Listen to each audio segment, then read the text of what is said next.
kabayan na nasa Middle East dyan. Kamusta kayo? Kamusta ang lahat? For today's video, another day, another vlog. So ngayon ako ay magluluto ng ating ulam. At ang ating menu for today ay adobong manok na lalagyan ko ng sitaw at patatas. At ngayon guys, ako muna ay magre-refill ng ating mga oil at vinegar. Dahil nakalimutan ko mag-refill last na yan. Ayan, magre-refill ako ngayon ng oil. And guys, as you can see, nakapag-slice na rin pala ako ng chicken, sitaw at patatas. Nakapaghiwa na din ako ng aking mga ricado na gagamitin sa aking pagluluto. By the way guys, thanks sa mga nakapanood at nag-like and subscribe sa aking upload last time sa YouTube channel ko. At ngayon, ako ay mag-start na. Siyempre, close up muna natin ang ating simple ingredients na gagamitin for today's video. Ayan. Diba?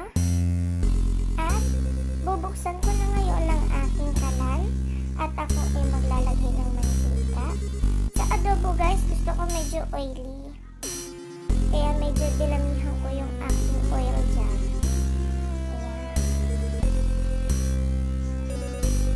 Inikot-ikot ko lang yan dyan guys. At kapag mainit na ang ating mantika, ilagay na natin ang garlic. Ayan. At parang may nahulog pa ata. Haluin lang natin hanggang sa medyo mag-brown na ito. Ayan. Haluin lang natin ang haluin.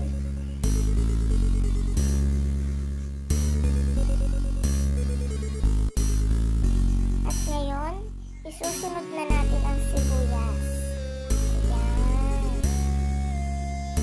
Medyo gusto ko talaga ganyan na kaunti yung sibuyas.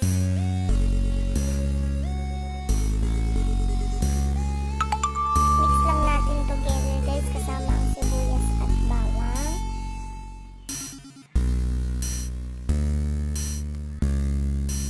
Tapos, ilalagay ko na dyan ang ating sitaw. Guys, kanya-kanya tayong diskarte sa pagluluto ha. Sa akin kasi gusto ko una yung veggies kasi ayoko ng hot cook. Tatakpan ko lang muna siya ng mga ilang segundo. Yan, tatakpan lang natin. At yan, hahaluin natin. At next na ilalagay ko dyan ay ang patatas. Ayan. Yan na yung ating patatas. Guys, pasensya na ha.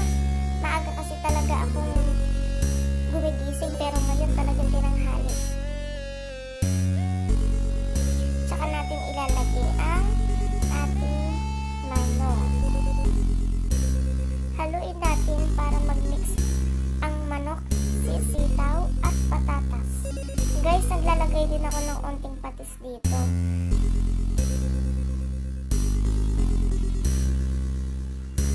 Haluin natin para ma-absorb ng manok ang patis. At tatakpan ko muna at pakukuluin ng saglit. At habang waiting ako sa ating pagpapakulo, ako ay maghuhugas muna ng ating plato na pinaglagyan ng ating mga pinaghiwaan. Guys, hindi ko na inartihan ng ating adobo kasi tinanghali talaga ako ng gising guys. May pasok pang estudyante ngayon. So ayan, pinunasan na natin ang ating paligid ng lababo. At chinek ko muna yung sinain ko kung luto na. Pati rin yung ating adobo, i-check na din natin at baka wala na itong sabaw. Kaya kailangan natin i-check at medyo halu-haluin. Maglalagay ako ng konting asin guys kasi nakapaglagay na tayo ng patis kanina so baka umalat kaya onti lang talaga. At ilalagyan ko rin ng paminta. Haluin lang ng haluin. Tsaka ko ilalagay ang laurel. Ayan ang laurel. Haluin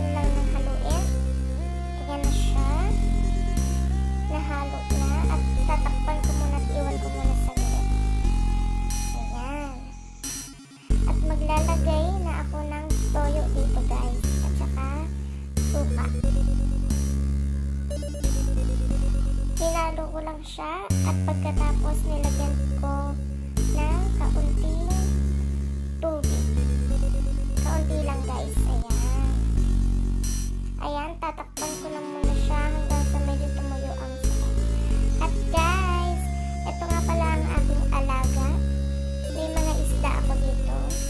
Siya ay si Blueberry. Siya ay isang betta fish. Ayan, nilinis ko yung lagayan niya.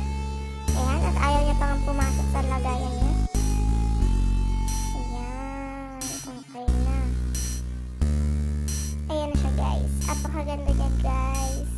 Siya si Blueberry betta fish. At sunod natin ang aking mga molly fish. Guys, pangalanan niyo na guys. Wala pa akong pangalan dyan sa dalawa kong molly fish. Ayan. Ayan na yung ating molly fish. Medyo maulan ngayon guys. Pabugso-bugso. Uulan, iinit. Uulan, iinit. Hininaan ko muna yung aking adobo at baka masobrahan sa pagtuyo. Ayan, next natin si Lavender. Si Lavender ay isa din siyang betta fish. Kaya naman Lavender ang pinangalan ko sa kanya dahil nanghalo yung kanyang pagiging red at saka blue. Ayan guys.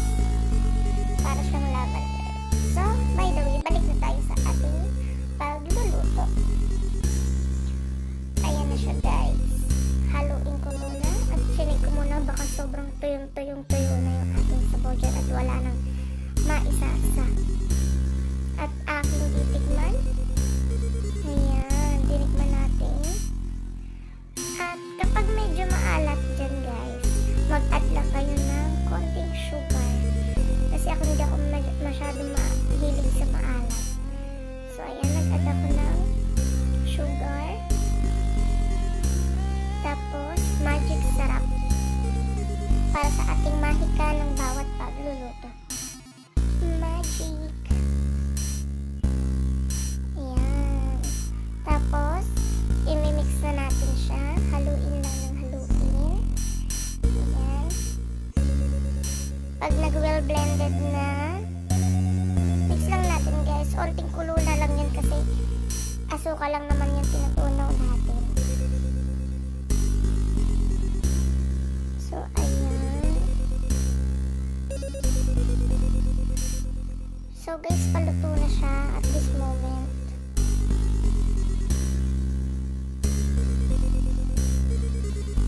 Tapos magpe-prepare na rin ako ng Tupperware para sa baon ng aking tinapis.